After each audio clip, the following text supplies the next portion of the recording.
आई जो खुद को खुदा समझने लगा है। एक इंसान जिसे दुनिया ने विलन कहा, लेकिन वो निकला आखिरी रखवाला। और एक मिशन जिसके खत्म होते ही या तो दुनिया बच जाएगी या जलकर खाक हो जाएगी। यह है mission impossible the final reckoning, जहां हर इंसान, हर कुर्बानी और हर सेकंड दुनिया की तकदीर तय करता है।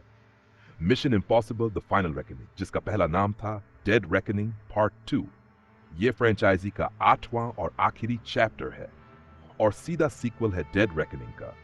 वेस्ट्रियन एल्प्स में पकड़े जाने से बचने के कुछ महीने बाद आईएमएफ एजेंट ईथन हंट अब तक छुपा हुआ है। उधर एक आर्टिफिशियल इंटेलिजेंस जोइड्स, जिसे दुनिया अब द एंटिटी के नाम से जानती है, वो खुद को दुनिया के सामने रिवील कर देती है। दुनिया में फैल जाता है पैनिक, सिविल अनरेस्ट और मार्शल लॉ लागू हो जाता है। एंटिटी के आसपास एक कल्ट जैसा ग्रुप बन जाता है जो इसे भगवान मानने लगता है। उन्हें यकीन है कि ये एआई कयामत के बाद दुनिया को एक नए तरीके से फिर से बनाएगी।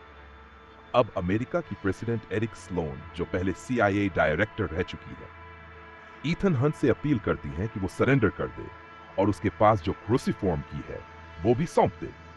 क्रूसीफॉर्म एक क्रॉस शेप वाली इंक्रिप्टेड चाबी है जो एंटिटी के रियल सोर्स कोड तक पहुंचने का दरवाजा खोलती है, और वो डेटा छुपा है एक अंडर वाटर चैम्बर में, रशियन सबमरीन सेवास्टोपोल के अंदर। ईथन अपनी पुरानी टीम से मिलता है, बेंजी डन और लूथर स्टिक, लेकिन अब लूथर एक जानलेवा बीमारी से लड़ रहा है। उसने एक स्पेशलाइज्ड वायरस बनाया है जिसे वो कहता है पॉइजन पिल। ये तभी एक्टिवेट होगा जब उसे एंटिटी के सोर्स कोड के साथ मर्ज किया जाए। टीम डिसाइड करती है गैब्रियल को ढूंढा जाए, क्योंकि वही है एंटिटी और इंसानों के बीच का इकलौता ब्रिज। शायद वो उन्हें सेवास्टोपोल तक ले जाए। हंट और बेंजी गैब्रियल की पुरानी एसोसिएट पेरिस को ऑस्ट्रियन जेल से रेस्क्यू करते हैं।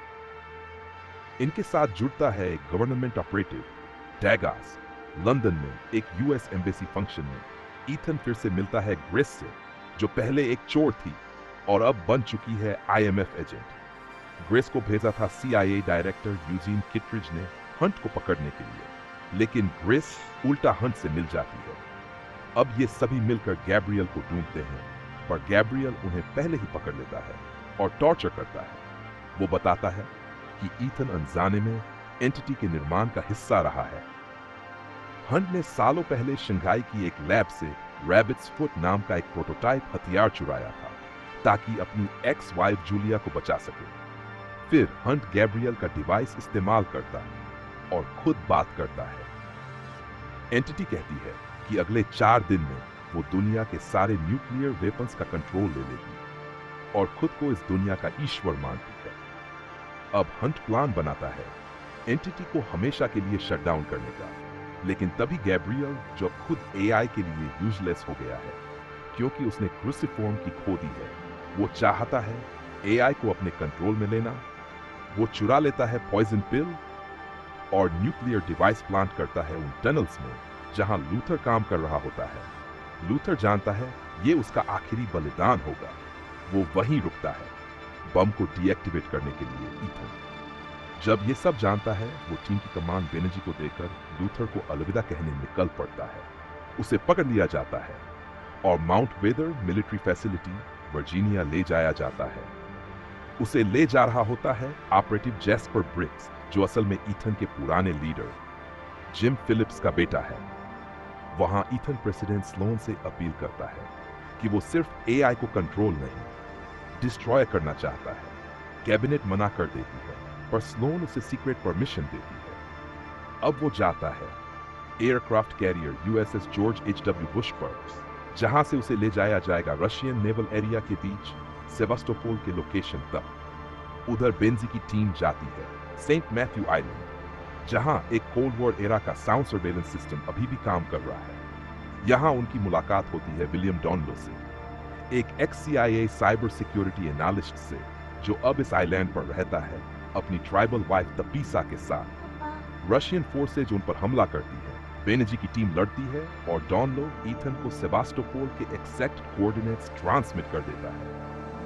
अब ईथन एक सबमरीन में है जहां क्रू का एक मेंबर उस पर हमला करता है।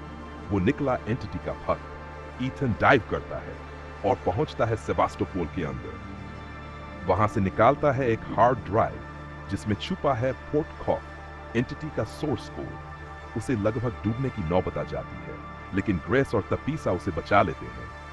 एंटिटी अब एक एक करके दुनिया के न्यूक्लियर कमांड सेंटर्स का कंट्रोल ले रही है। जब सिचुएशन आउट ऑफ कंट्रोल हो जाती है, टीम जाती है साउथ अफ्रीका, जहां है एक अल्ट्रा सिक्योर डूम्सडे वॉल्ट जिसे इंसानी नॉलेज को प्रिजर्व करने के लिए बनाया गया था। एंटिटी अब यहीं छिपकर सरवाइव करना चाहती है। गैब्रियल वहां मिलता है और एक और न्यूक्लियर डिवाइस एक्टिवेट करता है। बेनजी बुरी तरह जख्मी हो जाता है। किडरिज और ब्रिक्स हंट से सोर्स कोड मांगते हैं। गैब्रियल एक पुराने बायप्लेन से भागता है। हंट उसका पीछा करता है। एक जबरदस्त एरियल फाइट होती है।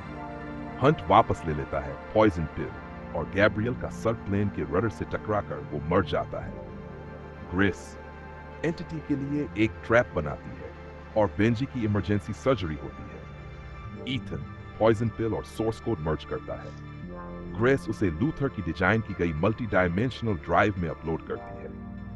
दुनिया के पावर ग्रिड शट डाउन हो जाते हैं और न्यूक्लियर वेपन्स डीएक्टिवेट हो जाते हैं। कयामत टल जाती है। टीम बच जाती है। कई जख्मी हैं, थके हैं, लेकिन सब जिंदा है। लंदन में कुछ दिनों बाद टीम फिर से मिलती है।